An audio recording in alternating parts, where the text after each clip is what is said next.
Ano po? Ano nangyari sa school nyo kanina? Ayos lang po naman. Ano, masaya naman ako. Masaya ka. Opo. Eh, nakasagot ka kanina. Opo. Nagtaas yung tinawag ka. Nagtaas ka ng kamay. Opo. Tinawag ka. Hindi. Bakit hindi ka tinawag? Hindi ka marunong eh. Marunong kaya ako. Bakit hindi ka tinawag? Kahit marunong, hindi po.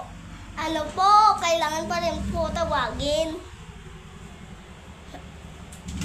Eh, ba't hindi ka tinawag? Siguro po hindi ako kilala Nino? ni Sister Ning. Sino si Sister Ning? Yung sister sa simbahan. Kaya hindi ka tinawag. Kawawa ka naman, hindi ka naman nakasagot. Gusto ko nga po makasagot, pero yung iba, kapag may naisip na akong isasagot, sinasagot nila. Natawag sila. Eh, bakit ikaw? Hindi. Alam ko naman, kahit alam po, kailangan pa din po tawagin. Si teacher nga po eh. Ano pa tinatawag ako kahit alam ko?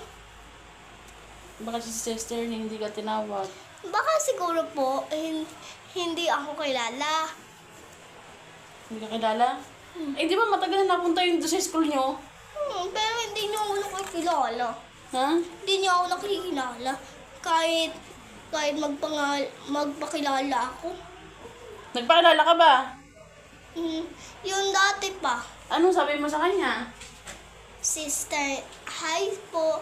Good morning po, Sister Ning. Ako po si Munis Jane Buwan Salido. 8 taong gulang. Ano sabi ni Sister Ning? Yung wala na po siyang sinabi. Basta nakalimutan niya lang po yung yung pangalan ko po. Nakalimutan. Magpakilala ka ulit sa susunod. Napunta niya. Hindi na yung bukas.